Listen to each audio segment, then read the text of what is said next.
శ్రీకృష్ణ పరబ్రహ్మణే నమః. నిన్నటి పారాయణంలో మనం నందీశ్వరుడు భృగువుకి అనేక శాపాలు ఇవ్వడం దగ్గర ఆపాం. ఇన్ని శాపాలు నందీశ్వరుడు ఇచ్చేసరికి భృగువుకి కోపం వచ్చింది. ఆయన లేచాడు. చూడండి, మన ప్రపంచం, మన సమాజం ఎలా అయిపోయిందో దక్షయజ్ఞం మనకి అప్పుడే నేర్పించేసింది. ఇందులో అసలు విష్ణు స్వరూపం కానీ శివస్వరూపం కానీ ఏమైనా మాట్లాడుతున్నాయా? ఏమీ లేదు. శివుడు నవ్వుతూ కూర్చున్నాడు. విష్ణువు రాలేదు. ఈయన మాట్లాడలేదు. భృగుడు లేచి ఎవరైతే ఈ భూమండలం మీద శంకరుని వ్రతమును అవలంబిస్తారో అటువంటి వారిని అనుసరించి ఎవరు వెడతారో వారు వేదమునందు విరక్తి కలిగి వేదమును దూషించి కర్మకాండని నిరసించి వారందరూ కూడా జడులై విభూతి పెట్టుకుని జటలు వేసుకుని ఉన్మత్తుల వలె భూమి మీద తిరగెదురుగాక అని వేద విరుద్ధమైన స్థితిని వారు పొందుతారని ఆయన శాపం ఇచ్చేశాడు. భృగువు ఇటు శపించాడు, నందీశ్వరుడు అటు శపించాడు. సభలో పెద్ద కోలాహలం రేగిపోయింది. నవ్వుతూ లేచి శివుడు ఇంటికి వెళ్ళిపోయాడు. చిత్రం ఏమిటి అంటే ఆయన ఒక్క మాట కూడా మాట్లాడలేదు. ఇంటికి వెళ్ళేసరికి సతీదేవి ఎదురు వచ్చింది. కానీ శంకరుడు దక్ష సభలో జరిగిన సంగతి ఏమీ సతీదేవికి చెప్పలేదు. మామగారు ఇన్ని మాటలు అన్నా అవేమీ ఆయన లోపలికి వెళ్ళలేదు. ఆయన భర్గుడు. కొన్నాళ్ళు అయిపోయింది. దక్షుడు మాత్రం కక్ష వదిలిపెట్టలేదు. ఎలాగైనా సరే రుద్రుణ్ణి అవమానించాలి అనుకున్నాడు. ఇప్పుడు నిరీశ్వర యాగం అని ఒక కొత్త వ్రతం మొదలుపెట్టాడు. నేను శంకరుడికి హవిర్భాగములు లేని యాగం చేస్తాను అని అందరికీ ఆహ్వానాలు పంపించాడు. తాను చేయబో యాగమునకు బృహస్పతి సవనము అని పేరు పెట్టాడు. దానికి ముందుగా వాజపేయం చేశాడు. దక్షుడు ప్రజాపతులకు అధిపతి. వెళ్ళకపోతే ఏమి శపిస్తాడోనని ఆ యాగమునకు అందరూ వెడుతున్నారు. అతడు చేస్తున్న యాగం మామూలుగా చేయడం లేదు. శంకరుడు మీద కక్షతో చేస్తున్నాడు. అందరూ దక్షుని సభకు వస్తున్నారు. కొందరు రాని వాళ్ళు ఉన్నారు. వాళ్ళు జ్ఞానం ఉన్నవాళ్ళు. అందుకని శ్రీ మహావిష్ణువు రాలేదు, చతుర్ముఖ బ్రహ్మగారు రాలేదు. మిగిలిన వాళ్ళు కొంతమంది ఋషులు వాళ్ళు వెడుతున్నారు. ఒక రోజున సతీదేవి అంతఃపుర పైభాగంలో నిలబడి చూస్తోంది. పైన అందరూ విమానాలలో వెళ్ళిపోతున్నారు. అలా వెడుతూ వాళ్ళు చెప్పుకుంటున్నారు, దక్ష ప్రజాపతి యాగం చేస్తున్నాడు, ఆహ్వానం వచ్చింది, అందుకని మనందరం వెడుతున్నాము అని చెప్పుకుంటుంటే ఆవిడ విని గబగబా అంతఃపురంలోంచి కిందకి దిగి శివుడి దగ్గరికి వచ్చింది. వచ్చి ఆవిడంది, ఎంత బాగా పిలిచిందో చూడండి.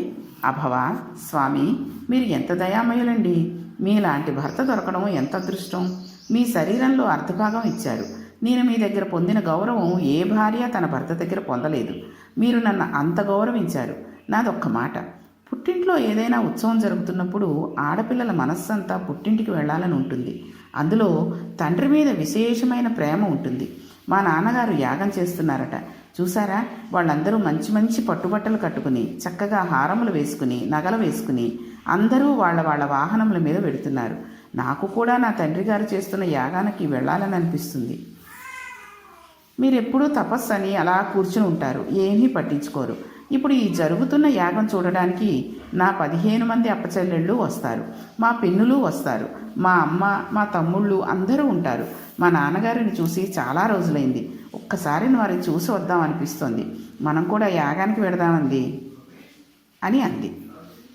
ఆహ్వాన పత్రములు వాళ్ళందరికీ వెళ్ళాయి. వీరికి ఆహ్వాన పత్రం రాలేదు. కాబట్టి వెళ్ళవచ్చునా? ఇంట్లో ఏదైనా కార్యం జరుగుతుంటే అల్లుడి గారిని ముందు పిలవాలి. పిలుపుకి ఒక గౌరవం ఉంది. ఒక ఉత్సవం జరుగుతున్నప్పుడు ఎలా పడితే అలా పిలవడానికి వీల్లేదు. దానికి ఒక మన్నన మర్యాద ఉన్నాయి. ఆ మర్యాద పాటించాలి.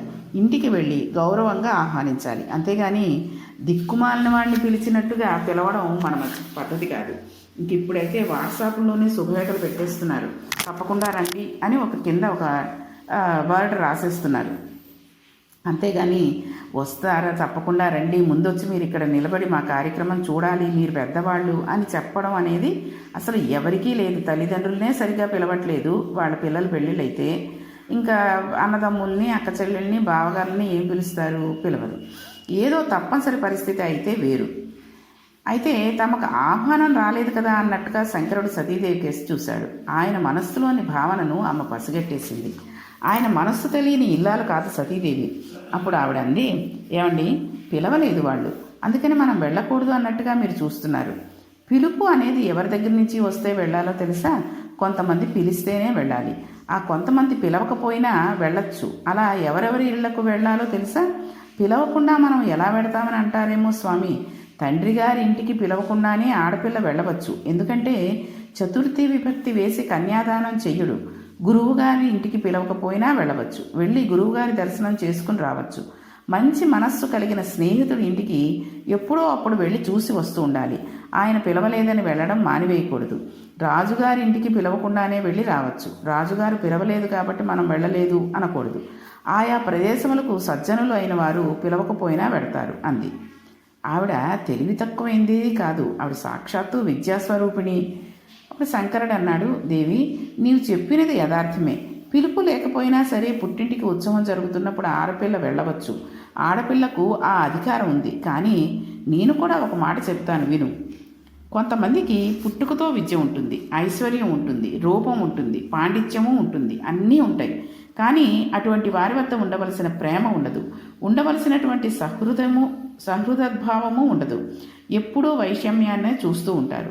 అవతల వాడిని ఎలా కించపరిచి మాట్లాడదామా అనే చూస్తారు, గుణములు చూడరు. సందర్భం వచ్చింది కాబట్టి నీకు చెప్పేస్తున్నాను. ఇంతకు పూర్వం నీ తండ్రి గారు నన్ను ఒక సభలో అవమానం చేసి మాట్లాడారు. బాణముల వంటి మాటలు ప్రయోగం చేశారు. దానికి అంతటికీ కారణం ఆయనను చూసి నేను లేచి నిలబడకపోవడమే. ఆయనను చూసి కూడా నేను లేచి నిలబడలేదని ఆయన అనుకున్నారు. కానీ అసలు జరిగిన యథార్థం నేను చెబుతాను, వినవలసింది అని అన్నారు. మనం పురాణాన్ని పరిశీలించినట్లయితే అసలు పార్వతీదేవికి చెప్పినది శంకరుడు బయట చెప్పడు. ఎప్పుడూ పార్వతీదేవి అడుగుతూ ఉంటే శంకరుడు జవాబు చెబుతూ ఉంటాడు. లోకంలోకి జ్ఞానం అంతా శివుడి వైపు నుంచే వస్తుంది. కాబట్టి శివుడు అన్నాడు, ఇప్పుడు నీకు ఒక నిజం చెప్పేస్తున్నాను. నేను లేచి నమస్కరించలేదని నీ తండ్రి గారు అలా మాట్లాడారు. ఒక యథార్థం చెబుతున్నాను విను. దేహభ్రాంతి కలిగినటువంటి వాడు తను వస్తున్నప్పుడు తన శరీరమునకు నమస్కారం చెయ్యాలని కోరుకుంటాడు. కానీ ఆత్మస్థితిగతుడు అయినటువంటి వాడు అంతటా నిండి నిబిడీకృతమైన వాసుదేవుడే లోపల నడిచి వస్తున్నాడు అనుకుని ఆ బ్రహ్మమునందు రమిస్తూ ఆ వాసుదేవ దర్శనం చేసుకుని అలాగే ఉండి ఆ వాసుదేవుడికే మనస్సులో నమస్కారం చేస్తాడు. నేను మీ నాన్నగారికి అలా చేశాను. కానీ వారు దేహబుద్ధి యందు ఉన్నారు. తన శరీరముకు లేచి నిలబడి నమస్కారం చేయలేదని అనుకున్నారు. వారికి నా స్థాయి తెలియలేదు. కాబట్టి ఇప్పటికి కూడా వారు నా యందు అనుకూల్యతతో ఉండరు. కాబట్టి ఇప్పుడు మనం వెడితే తలుపు తీసి అసలు పలకరించరు, మాట్లాడరు, కోపంతో తీవ్రంగా చూస్తారు. వాళ్ళు మనల్ని చాలా దారుణంగా అవమానిస్తారు. దానివలన రాత్రి నిద్ర పట్టదు. నిద్ర పట్టకపోతే కన్నుల వెంట నీరు వస్తుంది. కాబట్టి బంధువైనా సరే ఆదరణ లేనప్పుడు వాడు ఎంత గొప్పవాడైనా వాడి గడప తొక్కకుండా ఆర్యులు ఉండవచ్చు. అంతకన్నా దూరపు బంధుత్వం ఉన్నవాళ్ళు ఇంటికి వెళ్ళు. ఆదరంతో మాట్లాడని దగ్గర బంధువు ఇంటికి వెళ్ళనక్కర్లేదు. ఎందుకంటే వాళ్ళకి మర్యాద తెలియదు, ప్రవర్తన తెలియదు. అందుకని అటువంటి వాళ్ళు ఇంటికి వెళ్ళకూడదు. నీవు దక్ష ప్రజాపతి కుమార్తెలలో చాలా ఇష్టమైన పిల్లవి. చివరన 16వ దానిగా పుట్టావు. తల్లికి ఆఖరణ పుట్టిన పిల్లలంటే చాలా సంతోషంగా ఉంటుందట. తండ్రికి మొదట పుట్టిన వాడి మీద ఎక్కువ ఇష్టం ఉంటుందట. ఆఖరణ పుట్టిన దానవు కాబట్టి నీ తల్లికి నీవంటే ఇష్టం, నీ తండ్రికి కూడా సహజంగా నీవంటే ఇష్టం. కానీ నీ యందు ప్రీతి ఉండవచ్చు. కానీ ఇవాళ ఆయన నన్ను కూతురిగా చూడడు. నిన్ను అవమానిస్తే నన్ను అవమానించినట్లే. నీవు నీ భార్యమైన కారణం చేత నీ తండ్రి గారు నిన్ను పూజించరు. ఆ తర్వాత నీవు చాలా బాధపడిపోతావు. ఇలాంటి వాళ్ళ ఇళ్లకు వెడితే మరణ సదృశమైన వేదన పొందుతావు. కాబట్టి వెళ్ళవద్దు అని చెప్పారు. అసలు ఈ రోజుల్లో ఈ రకంగా భార్యకి నచ్చచెప్పే వాళ్ళు అసలు ఉండరనే అనుకోవచ్చు. ఎక్కడో 100కి 1,00,000కి ఒకళ్ళు ఉంటే ఉంటారేమో. కానీ పుట్టింటికి వెడతాను అంటే వెళ్ళొద్దు అనడానికి ఇన్ని కారణాలు చెప్పాడు. ఎందుకు? ఆయన అవమానించబడ్డాడు కాబట్టి. కానీ మామూలుగా కూడా వాళ్ళు సరదాగా ఉండి అనేకమైన కానుకలు అల్లుడికి ఇస్తున్నా కూడా ఈ రోజుల్లో పుట్టింటికి తన భార్యని పంపడానికి, తన కోడల్ని పంపడానికి అత్తమామలు చాలా నిర్బంధించి, చాలా సూచనలు ఇచ్చి, అనేకమైన కండిషన్స్ పెట్టి పంపిస్తున్నారు. ఇది చాలా దారుణం. ఎందుకంటే వాళ్ళందరినీ వదిలేసి నీ పిల్లాడి కోసమని ఆ ఇంటినంతా వదిలేసి వచ్చిన ఆడపిల్లని కన్న తల్లిదండ్రులని తోడబుట్టిన వాళ్ళని చూడడానికి పంపడానికి అంత బాధపడిపోతారేంటండి? ఎందుకు మీరు బాధపడాలి? ఇక్కడ ఏమైనా మీరు తప్పులు చేస్తుంటే, ఆవిడని హింసిస్తుంటే ఆ మాటలు ఆవిడ వెళ్ళి తన తల్లిదండ్రులకు చెప్తుందేమో అని భయపడి మీరు వెళ్ళనివ్వకుండా ఉండాలి. అంతేగాని ఆవిడ వాళ్ళ తల్లిదండ్రులను కలుసుకుంటానంటే, అంటే నిత్యము అక్కడే ఉంటానంటే వెళ్ళనివ్వకుండా ఉండడం అది వేరే విషయం. ఎప్పుడో నెలకో 2 నెలలకో ఓసారి వెళ్ళి చూసొస్తానంటే చక్కగా అసలు తనే దగ్గరుండి తీసుకెళ్ళి 4 రోజులు సరదాగా వాళ్ళతో ఉండి తిరిగి వచ్చేస్తే ఆ పిల్లనిచ్చినందుకు ఆ తల్లిదండ్రులు ఎంత ఆనందపడిపోయి ఎంత సుఖంగా సంతోషంగా జీవితాన్ని గడిపేస్తారో. కాబట్టి శివుడు అలా అనేసరికి ఆవిడ అనింది, నాకు వెళ్ళాలని అనిపిస్తోంది అంది. అప్పుడు శివుడు అన్నాడు, అయితే నీవు వెళ్ళవచ్చు అన్నాడు. ఆయన త్రికాలజ్ఞానుడు, ఆయనకు అన్నీ తెలుసు. వెంటనే తల్లి గబగబా పక్కన పరమశివుడు రావడం లేదు అన్న బాధతోనే పుట్టింటికి బయలుదేరింది. ఆమె కాళ్ళకు ఉన్నటువంటి గజ్జలు మోగుతుండగా పట్టుపుట్టం కట్టుకుని అమ్మవారు బయలుదేరితే వెంటనే శివుడు సైగ చేశాడు. ప్రమథగణములందరూ అమ్మవారును ఆడుకుంటూ వెళ్ళడానికి పూలబంతులు, మధ్యలో చూసుకోవడానికి అద్దాలు, బంగారు ఆభరణాలు, చీనాంబరాలు పట్టుకుని అమ్మవారి వెనుక బయలుదేరారు. ఎందుకైనా మంచిదని రక్షణగా మణిభద్రునితో కలిసి ప్రమథగణములు బయలుదేరాయి. అందరూ కలిసి అమ్మవారి పుట్టింటికి వచ్చారు. వచ్చేసరికి దక్ష ప్రజాపతి ఎదురుగుండా కూర్చుని ఉన్నాడు. దక్ష ప్రజాపతి పరివారం అంతా అక్కడ కూర్చుని ఉన్నారు. దక్షుడు ఆ యాగమును శివుడిని అవమానించడానికే చేస్తున్నాడు. వృషభ వాహనం దిగి సతీదేవి ఇంట్లోకి వస్తోంది. ఏ తల్లి అనుగ్రహం ఉంటే పసుపు కుంకుమలు నిలబడతాయో, ఏ తల్లి అనుగ్రహం ఉంటే ఐశ్వర్యం వస్తుందో అటువంటి తల్లి తన కూతురై దాక్షాయిణి అని పేరు పెట్టుకుని నడిచి వస్తోంది. దక్షుడు లేవలేదు, పలకరించలేదు.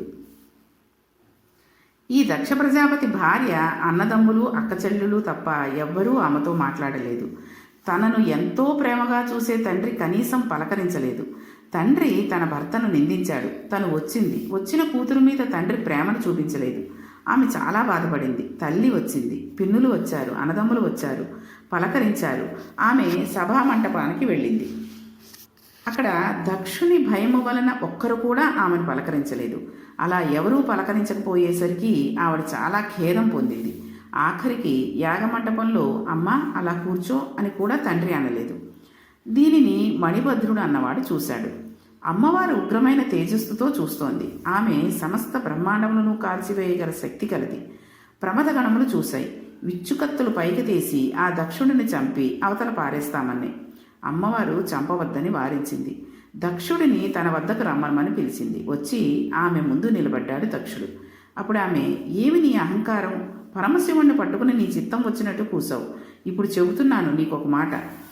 నీవు ఎప్పుడు మాట్లాడినా శివుడు బూడిద రాసుకుంటున్నాడు, భూత ప్రేతములు తిరుగుతున్నారు, శ్మశానంలో ఉంటాడని శంకరుని ఉద్దేశించి కారుకూతలు కూస్తున్నావు. నీ హద్దు నువ్వు తెలుసుకున్నావా? అలా ఎందుకు తిరుగుతున్నాడో నీకు ఎప్పుడైనా తెలుసా? శివుడు పైకి ఎంత అమంగళంగా కనబడతాడో లోపల ఎంత మంగళకరుడో ఎప్పుడైనా విచారణ చేశావా? చేతకానివాడా, శివుడే అంత అమంగళమైతే ఏ చతుర్ముఖ బ్రహ్మ బొటనవేలు నుండి నువ్వు పుట్టావో ఆ బ్రహ్మగారు పరమశివుని పాదరేణువులను తనకు శక్తి రావాలని తన తల మీద చల్లుకుంటున్నారు. బ్రహ్మగారిని చూసైనా నీకు బుద్ధి రాలేదా? శంకరుని గురించి తక్కువ చేసి ఎందుకు మాట్లాడుతున్నావు?